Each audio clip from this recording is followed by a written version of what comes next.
Amen.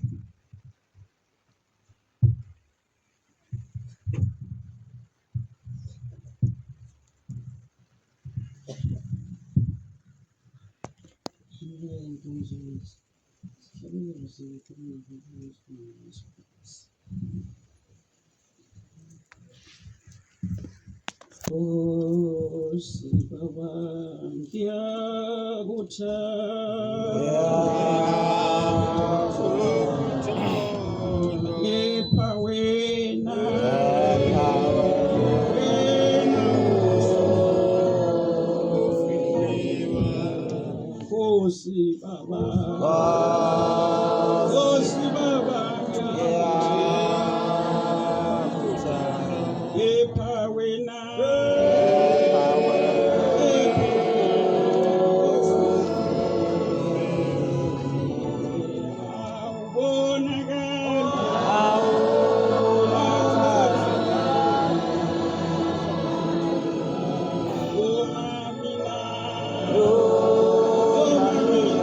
ngiphinde ngikhethe inkosi yasekuphakamile. Amen. Ngibonge ukuthonya.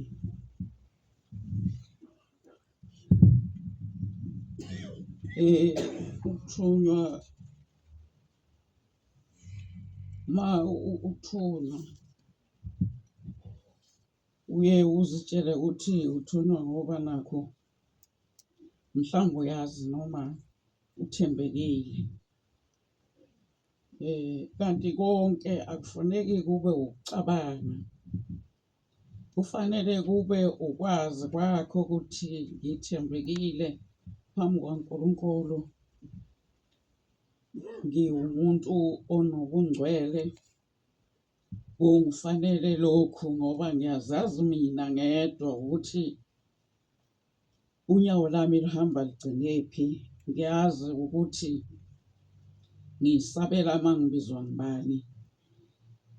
Ngithi-ke bantwana basePhakameni, kwesinye isikhathi ngona ukuthunywa kuyakwenza ukuthi ngelinye ilanga mhlawumbe uyithole usuxoshwa.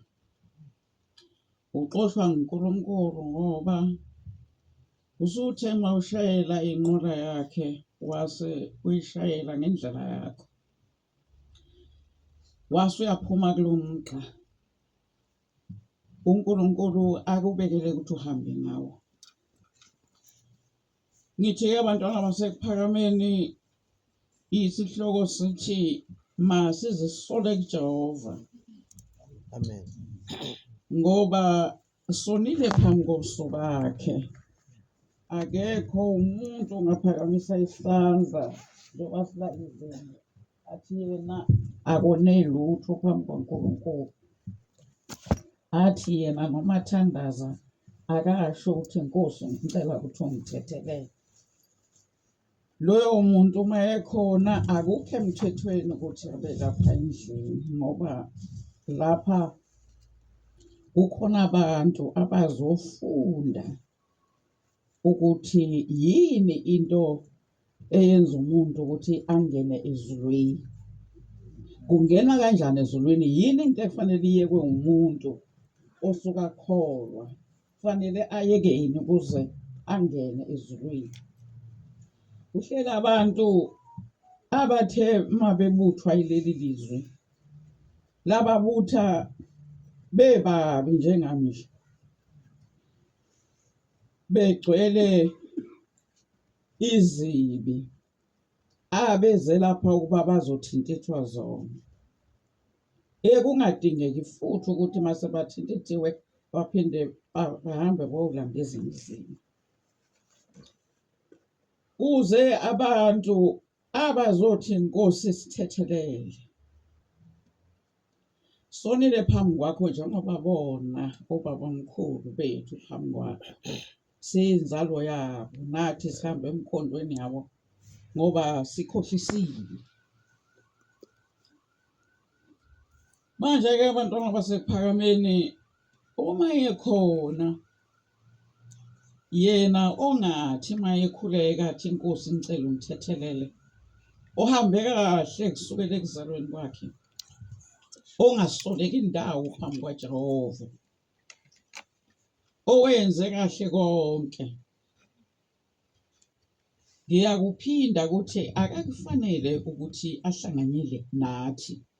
Usefanele ukuthi azihlalele endlini, ngoba awukwazi ukungena esikolweni osowafunda waqeda. Uma uphasile uqhubekela kuleso ugcine e-university, akukho-ke ukudlule e-university sokudlulela ekufeni. Ayisekho enye indawo ongadlulela kuyo. Akekho umuntu ongathi aphasile waqeda ayongena endlini lapho ekufundiswa khona kodwa yena engasile ukuzofunda eseqedile. Ngisho-ke kanjalo bantwana basePhakameni, ngikhulumela phansi kwesihloko sencwadi sinikiwe namuhla ukuba sifunde yona, sibuyele kuNkulunkulu. Incwadi ka-Ezra 9 evesini yesihlanu siphelele evesini ka-7. Uma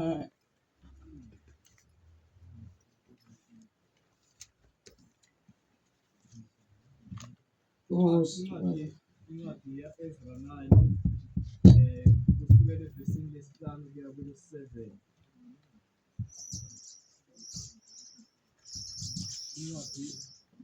Incwadi ka-9 kusukela evesini lesihlanu kuya ku-7. Ngesikhathi somnikelo wokusihlwa ngavuka ekuzileni kwami, ingubo yami nejazi lami kuklebhukile. Ngaguqa ngamadolo, ngelulela izandla zami kuJehova uNkulunkulu wami, ngathi, "Nkulunkulu wami, nginamahloni, ngiyakhophoza ukuba ngiphakamisile ubuso bami kuwe, Nkulunkulu wami, ngokuba izono zethu zandile ngaphezu kwamakhanda ethu, namacala ethu akhulile kuze kube sezulwini. Kusukela ezinsukweni zabobaba kuze kube namuhla sinecala elikhulu. Ngenxa yezono zethu sanikelwa thina namakhosi ethu nabaphristi bethu ezandleni zamakhosi abezizwe enkembeni, nasekuthunjweni, nasekuphangweni, nasemahlonini obuso njenganamuhla." Amen.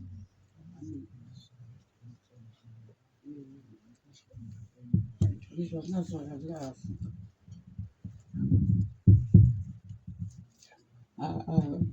Ngazi inani leswakala. Ngithi-ke bantwana basekuphakameni, masizisole kuNkulunkulu, angazi ukuthi phakathi kwethu noma siyakwenza yini lokhu okushoyo lo muntu kaNkulunkulu ukuthi uma ngabe sonile sesihambile endleleni ekungeyona yakhe, namacala nje enzakala uma kuyinyanga umhlangano, uma ngabe usuphambukile, kuyakufikela yini ukuthi uNkulunkulu uJehova umenzi wakho uyakubuka? Kuyakufikela yini lokho kufikela lo muntu ukuthi manje wavuka ebusuku,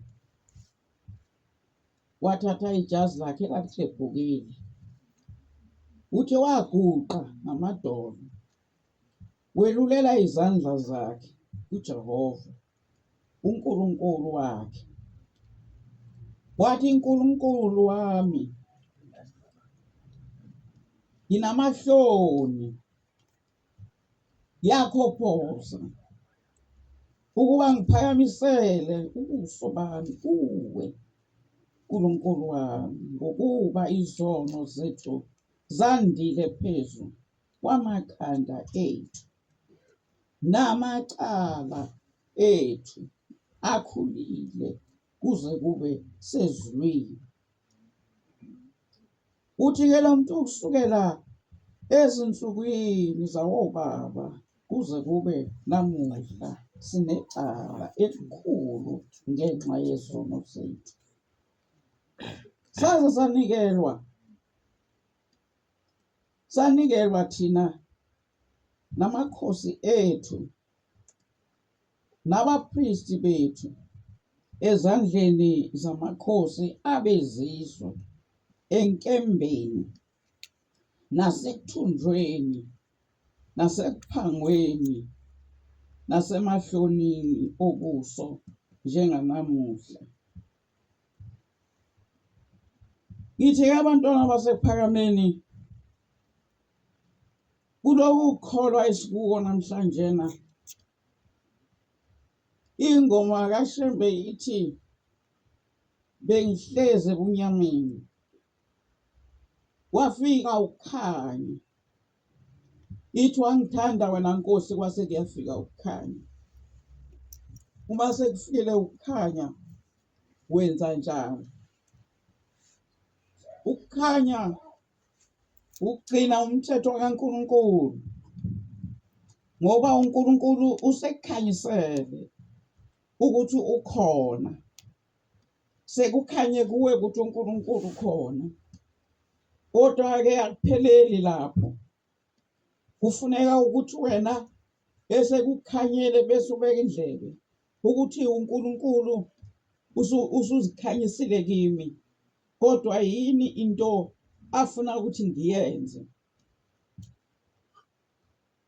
Miningi imithetho uNkulunkulu ayibekile ngabaprofeti bakhe nasemandulo. Akekho umuntu ongathi uswele umthetho kaNkulunkulu. Ukukhulunywa ngawo incwadi icishe iphele. ukuthi yini into efuna kuyenze uma ukholwa. Lokhu kukholwa abantwana basekuphakameni, ingilosi yachaza yathi lapha kusesikolweni sokufundela ukungena ezulwini. Lokhu kukholwa abantwana basekuphakameni kwehlukile. Uma ngisho njena ngichaza ukuthi singamanazaretha kaNkulunkulu, ukwehluka kwethu kulapho. Ngoba thina sifundiswe inkolo yokuba sifune uJehova, sifune ubuso bakhe. Sifundiswe ukuthi sigcine umthetho kaNkulunkulu. uShembe wabhala abantwana basekuphakameni, wabhala yonke imithetho, eminye beyifundwa. Uthi-ke uShembe, bongani uJehova maNazaretha nezizukulwane zenu. Aphinde athi ufanele ukubongwa ngamaNazaretha nezizukulwana zawo. Lokho kusho akubacaceli abantu abanye abeza kulokukholwa. Akubacaceli bantwana basekuphakameni. Uma ngikhuluma kanje ngikhuluma ngebandla lonke lamaNazaretha, kuze umuntu okumkhanyele ukuthi sisho ngani ukuthi sihluke ngani thina esingamaNazaretha kaNkulunkulu. Into esihluke ngayo, sihluke ngokuthi sidumisa uJehova yedwa. Amen. Akekho umuntu ongangena lapha nobukhulu bakhe abese efuna ukususa elayinini yokudumisa uJehova athi naye asimdumise eceleni, naye abonakale ukuthi naye noma uJehova mkhulu, naye mkhulu, noma mkhudlwane naye kunalaba bantu. Bantu basekuphakameni lokhu kukhulunywe ingilosi. Ikhuluma ngento ehlale ibona yenzeka ebandleni lamaNazaretha. Ukuthi-ke kube khona izikhulu ezihlonishwayo ezithi mazingena ngesabatha nazo zingene nobukhulu bazo, zize zihambe phambi komuntu ohola lelo bandla. Kodwa uShembe uthi bongani uJehova maNazaretha nezizukulwane zenu. Uthi-ke ufanele ukubongwa ngamaNazaretha nezizukulwane zabo ngoba umsakuhlezi phakade. Akasho ukuthi bongani uJehova maNazaretha kanye nezikhulu zomhlaba. Akufanelanga ukuthi uma sesibona abantu bese siyesaba ukugcina umthetho esabhalelwa wona, bese siyagudluka sesibona okunye kwala emhlabeni. Uma umuntu eyinkosi, uyinkosi yesizwe leso ayinkosi yaso. Kodwa inkosi yamaNazaretha nguJehova. Amen. AmaNazaretha asho uJehova uma ethi uyingcwele. Lelizwe lithi uyingcwele kushiwo kumuntu osuke ebekiwe phakathi kwamaNazaretha. Kuthiwe-ke uyingcwele uJehova ngoba usithumelele umuntu ukuthi azositshela, azosifundisa ngaye. Kuthiwa-ke uyingcwele uJehova, akushiwo kulona. Amen. Kushiwo kumholi kuphela. Akekho omunye umuntu okufanele adunyiswe ngamaNazaretha, noma ngabe ungakanani, noma ngabe kuthiwa igama lakhe nguMagumbomane. nguMagumbomane kwakhe, hayi phakathi kwebandla lamaNazaretha. AmaNazaretha angaphansi kwenkolo kaJehova. uShembe wawafundisa ukuthi adumise uJehova, washo nokuthi awesabe uJehova, akekho omunye umuntu owabalwa ngishembe umsunguli waleli bandla akazange abale muntu ukuthi abodunyiswa ngisho naye akazibalanga. Ngaloko ke amaNazaretha ithi ke ingilosi kufanele ukuthi sikhulume ngalento ngoba singayibukeli kude, ngoba lokhu liphuma ilanga liphinde lishona lidla isikhathi, lidla iminyaka yokuphila. Nathi yohamba akekho umuntu ababe khona njengoba sasikhona ngezikhathi zenkosi inyanga yezulu, akekho umuntu wayecabanga ukuthi ngelinye ilanga ngoba inyanga yezulu uyosithela kwenye indawo. Besikhona la izolo inkosi engothengo, akekho umuntu wayethi mayimbona ubaba acabanga ukuthi ngelinye ilanga kuyothiwa akasekho. Ngisho ukuthi nayo inkosi inyanga yezulu yehlelwa ihlazo, loya muzi yawakhela ukuthi kudunyiswe uJehova, yehlelwa ihlazo nayo ngoba lokhu eyayiqondile akusenzeki. Ngithi ke Manxele ngeke sikubukele kude ngoba nakhona kwaqale kwaba kuhle. Mhlambe nalapha kuyohamba kuhambe bese bayafika abantu abakhulu,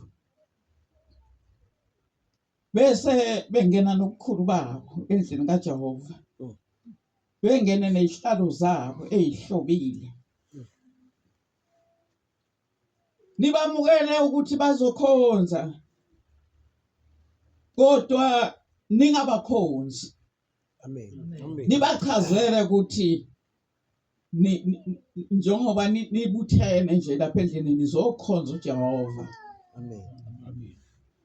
Oyinhloko yebandla ngaleso sikhathi asho ukuthi njengoba silapha singabantu abadumisa uJehova nabafuna indlela yokuya ezulwini, angakufihla ukuthi uShembe wasebhalela phansi wathi asesaba uJehova, njengoba silapha nje sizokwesaba yena uJehova. Amen. Ngithi ke abantwana basePhalamende ningavumi ukuba ibandla lomuntu, ningavumi noma bangangena bebakhulu kanjani, noma ngabe bathi yibo abadala lezulu nomhlaba, ningavumi, ningaphume lenini enayinikezwa uShembe. Lezi incwadi noma kunini ningayekeli ukuyifunda lena adifundwa ngulona adihlabelela efunda umthandazo, inomyalezo ongema ngisho phambi kwenkantolo, ngisho sekuthiwa uboshiwe kuthiwe awuvumanga ukuhlonipha umuntu omkhulu engena la, ukumhlonipha ukumnikeza indawo ukuthi nayo indawo emfanele, kodwa hayi ukumdumisa. Amen. Ngithi ke abantwana basePhalamende, ithi ke indlozi iyabuyela iyasho ukuthi ungabothi mawubona umlilo ushisa kamakhelwane ungawucishi, ngoba uma usuka kamakhelwane uzoshisa kwakho ngoba nihlangene nomakhelwane, izindlu zenithintene. Ngalokho-ke abantwana basePhalamende, ithi indlozi kuwusizi okwenzeka kulezi insuku. Munye umuntu ungabona izinkumbi zamaNazaretha, kodwa ababili abayiholayo uNkulunkulu ugcoba abe munye ukuthi ahole lawo maNazaretha asaphendukile. Kuyicela-ke abantwana basePhalamende ukuthi phakathi ethempelini bese kubonakala kufika umuntu omkhulu, lo muntu omkhulu abese futhi azoba mkhulu lapha phakathi ethempelini, abese azoba mkhulu futhi lapha ebandleni lamaNazaretha. Nayizolo bebafika abantu abakhulu, kodwa asikaze sibabone bengena nenkosi yamaNazaretha ethempelini. Asikaze sibabone bengena nenkosi yamaNazaretha ethempelini. Umuntu befika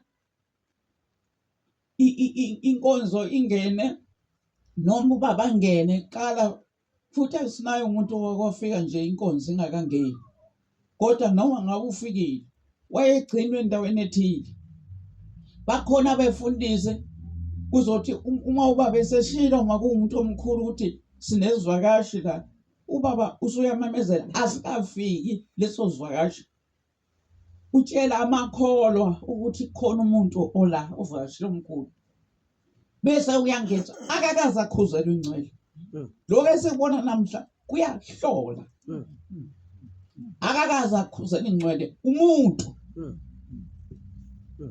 akakaze umuntu akhuzelwe ingcwele akhuzelwe ubukhulu bakwabo asikaze sibone indoda yokuhamba ingena noShembe ngoba ihamba nomuntu omkhulu ihamba ngecathulo ihamba emva komuntu omkhulu iyongena esangweni elingena uShembe asikaze sikubone lokho uma kukuthi labo bantu basathi bongani uJehova maNazaretha ithi ngiloza sesibuyeke ukukhuluma siyoyeka mhlazana baphumele eshashalazini ukuthi abasahlanganise lutho abasayiphathi lezi incwadi abasasho ukuthi ufanele ukubonga amaNazaretha kodwa njengoba besasho asizukuthula loya muzi wakhiwa yithi ngoba ubaba ethi kuyodunyiselwa kuwo uNkulunkulu hayi ikhulu zomhlaba isigcoko lesi sithwalwa ngoShembe awukaze umbone nje umuntu ingane mhlambe yakaShembe inkangena ithwele lesigqoko ithi ngoba kaShembe yebo khona bekuyisigqoko esigqokwa noma ngubani emhlabeni kodwa lapha ePhakameni ubaba noma ungabuka ithombe zonke uyababona boShembe begqoke lezi zigqoko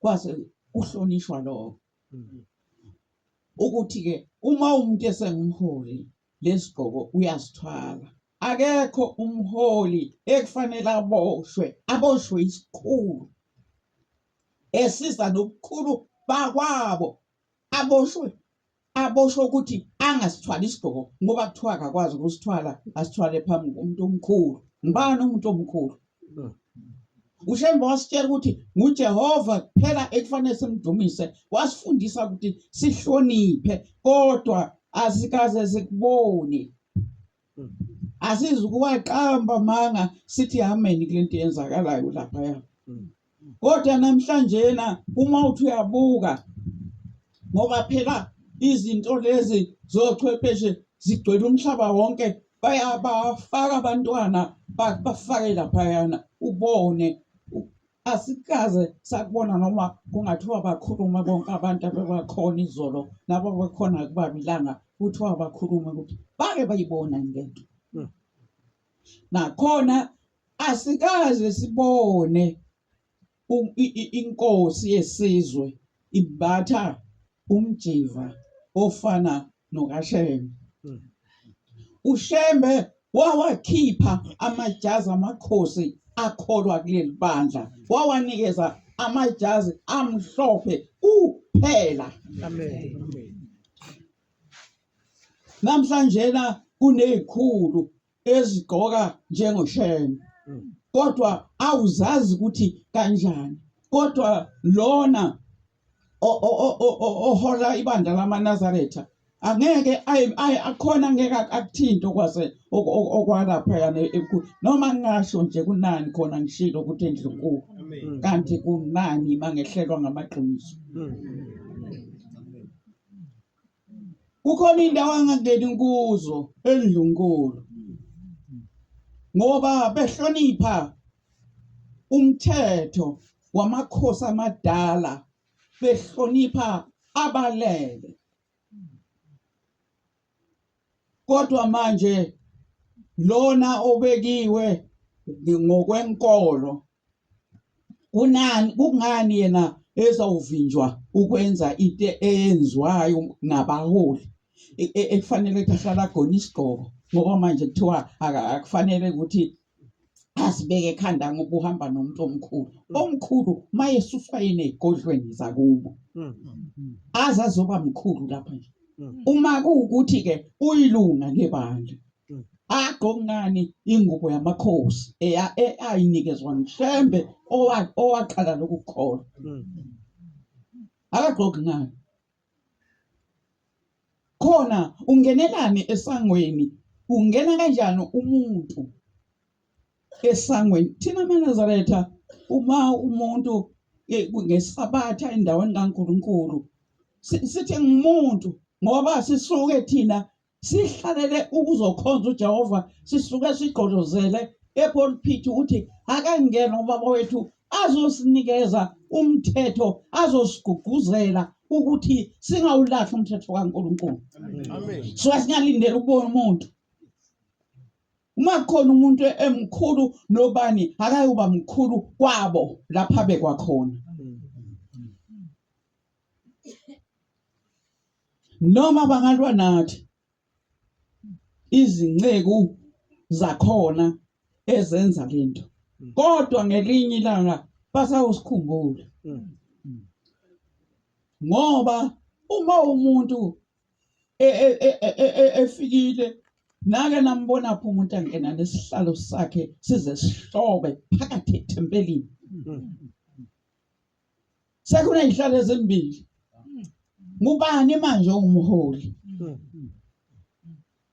lesi sihlelo umholi zona asisihle njengalesiyana lesiyana sihlontshiswe saze sagaxwa isikhumba sengwe isihlalo sasendlunkulu isihlalo sasendlunkulu singene lani ethempelini ngoba isihlalo kuyisihlalo esihlala umholi sisuke sikhona kanti uma uzile lapho zekhona usuke ungezileni ukuthi uzotshelwa ngabantu bakhona ukuthi ihlala kanjani nokuthi ingena kanjani ungeza nobukhulu bakho bese ke lona obekiwe phambi kwalabantu yena akangabonakali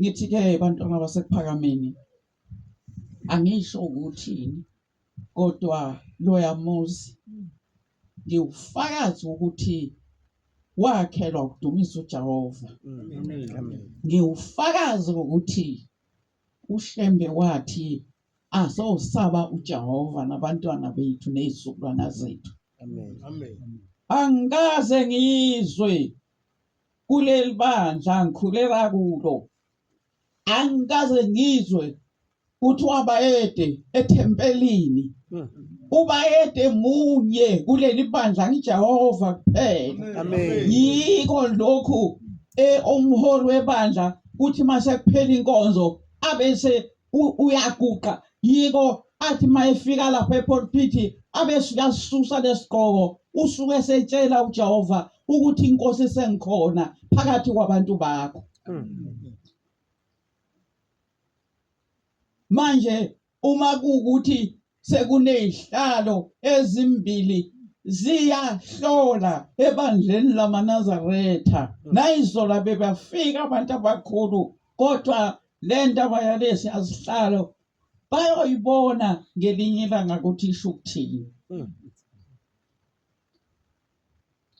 lo baba uma ubheka kwamanye amasabatha lo baba uyavela avele ehamba emva konyazi kodwa kwesinye isikhathi uma sekuyongenwa umbona sadlula esedlule esahamba phambili bese amaNazaretha akhuza ingcwele ngicabanga ukuthi asuke ebone isithunzi somholi angazi ukuthi uzofika amshaye ngehlombe abese hamba phambili lo lifike lume lapha eluma khona ngibone inkosazana ikhumula icathulo kodwa angimboni lo baba yena ayikhumula icathulo angimboni yena ekhumula icathulo kodwa ungena ebandleni yena athi ukhonza kulo. Ithi nje ingilosi le ngubo ngeyani lena efana nomholi iqale yagcina lapha enhla kwamadolo so unenye ke manje ilokhu iyehla nje kancane kancane. Uma ezokhonza kwakufanele bamthungele umNazaretha owashiwo ngumqali waleli bandla.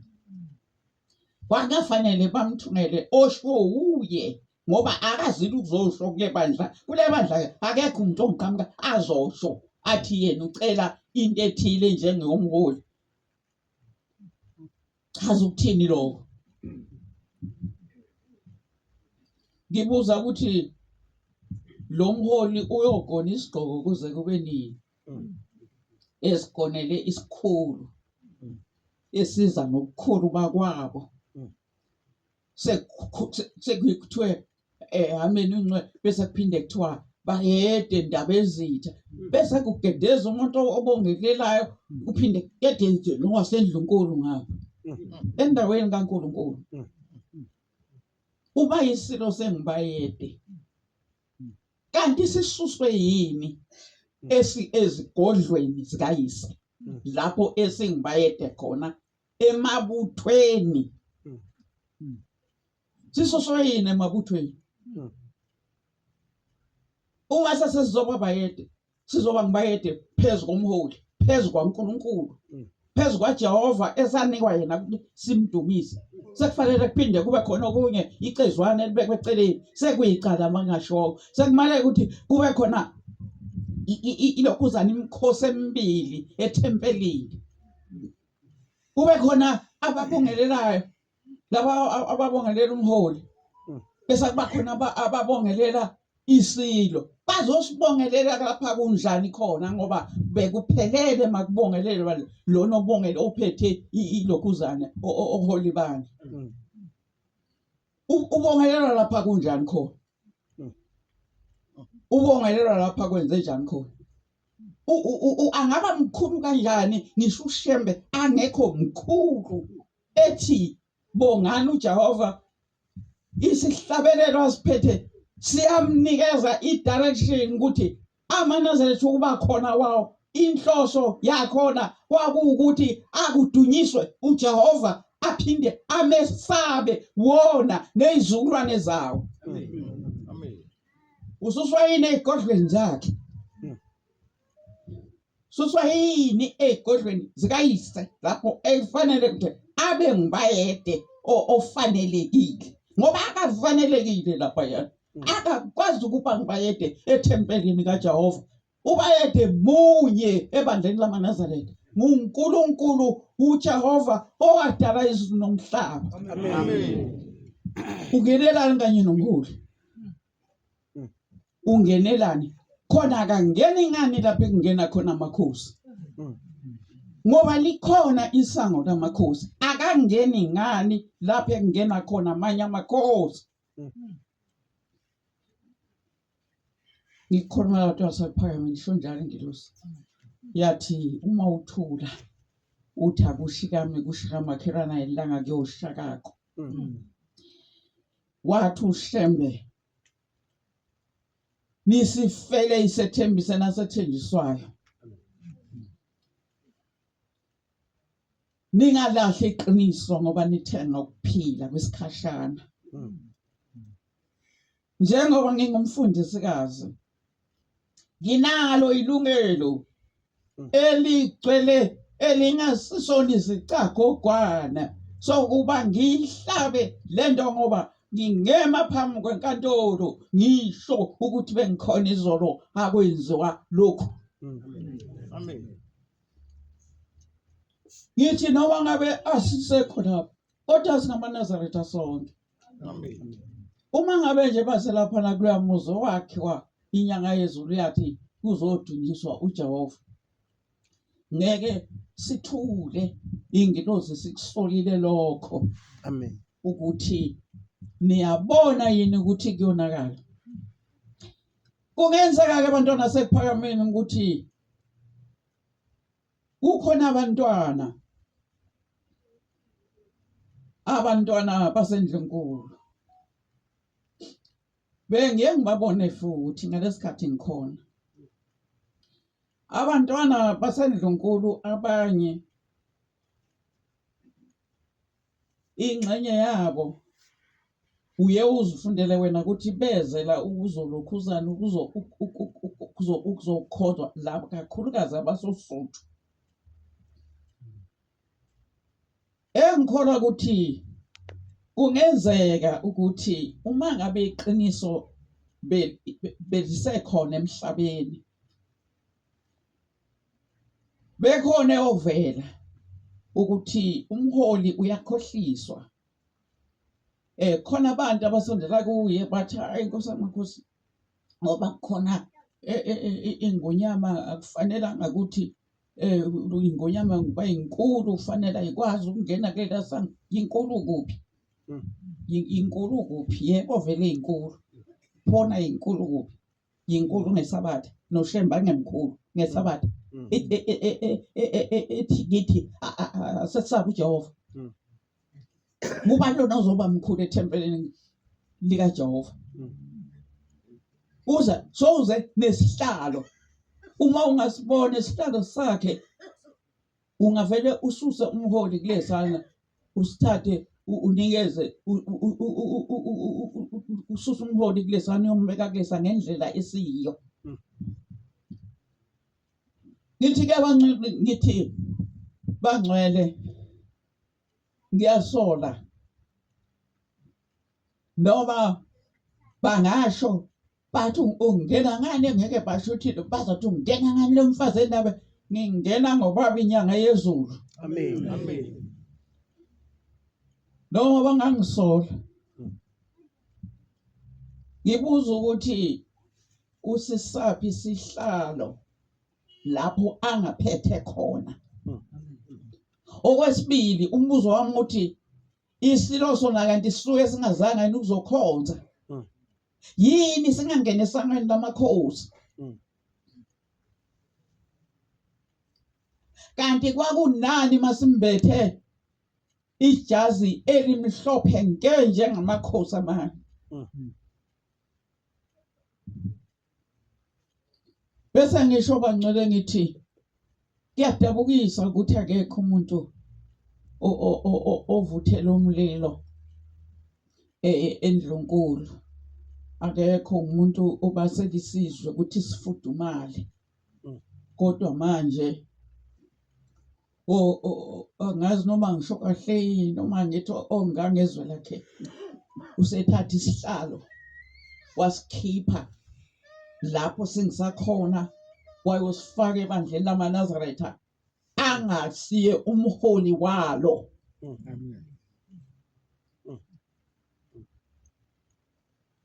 njengoba nje hlale ethithibalisa umholi sekumele athithibale ngoba kuthiwa bayede wena wendlovu kuthiwa mkhulu kunaye mina-ke njengomama owumfundisikazi nomama ohlala avukwa ngamaqiniso ngithi qha ngesabatha unyazi likhulu unayo ingonyama ngoba unyazi lumele uJehova uma ngabe lisekuJehova Amen.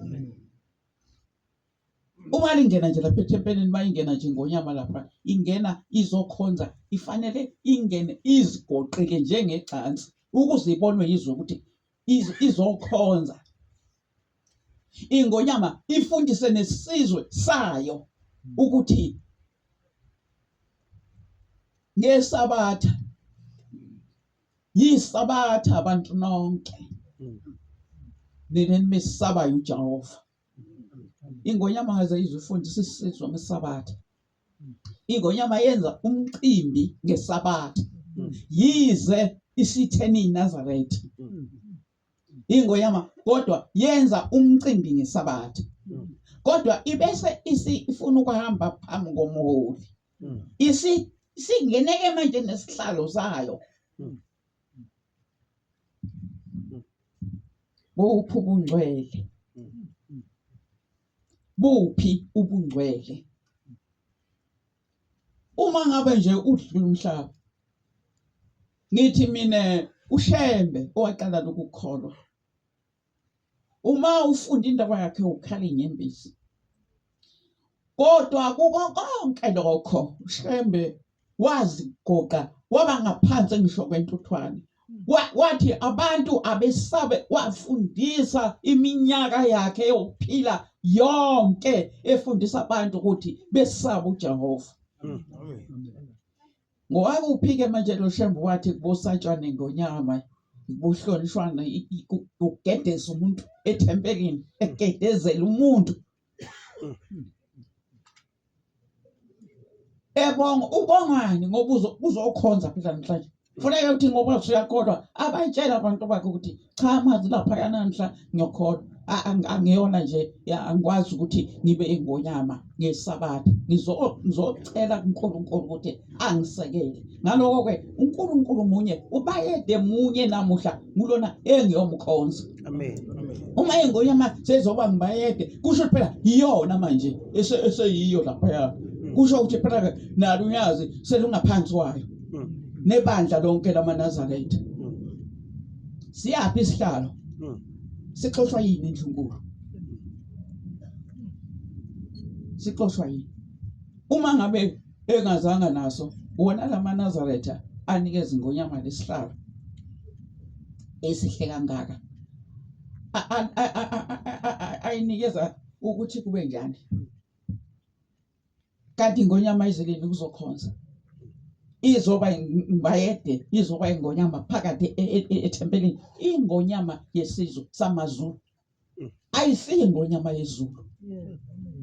Ngesabatha silapha nje sizokhonza ingonyama yezulu. Akekho umuntu umakholwa ekufanele noma ngabe singasekho ningayivumela inkosi, ningayivumela inkosi efuna ukungena ngesihlaza, ifuna ukuthi abantu balahlekelwe ulayini okukhonza uJehova bese bekhonzayo. Maya engafuni ukuba umntwana kaNkulunkulu ngosuku olulodwa ngesabatha, akashenqe ashaye uphindele emuva. Uma engakuvumi lo, ibandla limshaye ngevoti lokungamethembi. Ngisho ukuthi bangcwele inkosi yami namhlanje na imayelana nokuthi uShembe wathi akusatshwe uJehova njengoba funda lencwadi abantwana sephameni ukuthi iyangifakazela ukuthi njengoba silapha lo muntu okhuluma lapha ukhuluma ngoJehova, uthi ngiyakhophozela, ngiyesaba ukuthi angifanele nokuphakamisa izandla zami kuwe, akasho ukuthi ingonyama. Manje-ke nathi sinjengalo muntu, sibandla elinjengalo muntu okhuluma lapha, nathi sisho njalo sithi siyesaba ukuphakamisa izandla phambi kwakho Nkosi yamakhosi. Asinabo koJehova ababili, manje nakusasa naphakade. Inkosi ibusise nikuzwile.